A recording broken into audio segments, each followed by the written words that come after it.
Starting with, in fact, I want to go back to 2015, which was 3 years into our creation by me.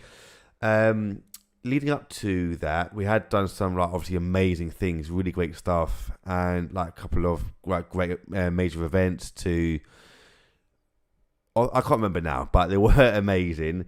And suddenly, things went really quiet. I'm not talking about just a couple of days or weeks, but things were really quiet for about 2-3 months at least, where literally nothing was going on. And obviously we were a little bit concerned because things were going so well, then suddenly just died out.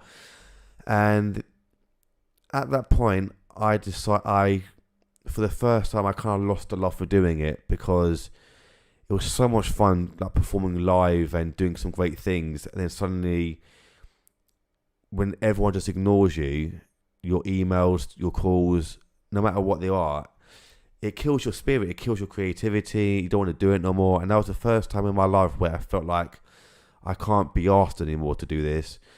And I took the major plunge to just call it quits in the end, because things weren't moving on. We weren't moving on. Things weren't happening. So I text my guys just to say, look, I made a really hard decision just to stop the whole orchestra now, because things aren't moving on. And yeah, I don't really want to carry on anymore. And although we were all heartbroken, they all said, look, we fully understand your decision. And if ever you need us and things happen again, then by all means just give us a shout, because we're always here for you. And to hear those kind of words from what I call family members is, because all my HHL family, they're more the members of family to me. To hear those words meant the world to me. So I told them one evening that we're stopping the orchestra, and I put a tweet out, put it on Facebook as well, and so forth, just to say, look, the orchestra is no more, because of personal reasons and so forth. But thank you everyone who supported us from day one. It means the world to us. But I had an inkling to leave all social media pages open just in case, because I made some amazing contacts through social media, which a lot of people do. And that's one thing why I love social media, is you can make such amazing contacts and create amazing content to show people your work. So I left all my social media pages open, Twitter, Facebook, and the rest of YouTube and the rest of it, just because I had a feeling that something would happen again. And like I said, I had amazing contacts through there. And literally, bang on a week later, I got an email from BBC One Extra saying, we're massive fans of the orchestra. Are you available in 2 weeks to do some sessions at Maida Vale Studios? And I was like, yeah, give me a sec. So I emailed my guys again and said, look, guys, we're back together. Who's free in 2 weeks to do these Maida Vale sessions? And they were like, yeah. Not all of them could do it, unfortunately, but so I got some amazing cover in the end and got back to BBC One Extra to say, look, yes, we can do it. Brilliant. So we confirmed it's under contract, and a week later, I got this set list of what tracks they wanted us to do, kind of remake and perform live at Maida Vale. And we were covering classic ground tracks. So the tracks we did off the top of my head were Kano's P's and Q's, one of my favourite tracks of all time. I can't remember the original track, but the one that still was done, Shut Up, we did that, and a few other ones. I can't remember which ones they were now, but I might remember it later. And then, so, yeah, a week later, I got the set list, and then every day after work, so I used to get home about 4:30 from work.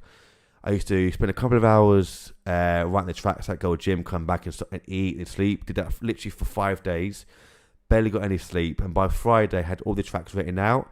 Then the following Monday, we went to Maida Vale Studios first thing in the morning. I got there an hour early because it's Maida Vale Studios. If you know about that studio, everyone's been there, literally everyone. So I got there an hour early and gave myself a little tour and walked around the whole studio because I wanted to take it all in and didn't know if I would ever be there again. But I took it all in and then walked to the studio that we were going to be in, and it was huge. It's massive. And then from there, we started at, I think, 10 or 11 in the morning. We finished at 7 at night. And we worked with people like Jam off in BBC. I mentioned this actually in the first episode, briefly, and we worked with people like Jamar from BBK, AJ Tracy, Murky Ace.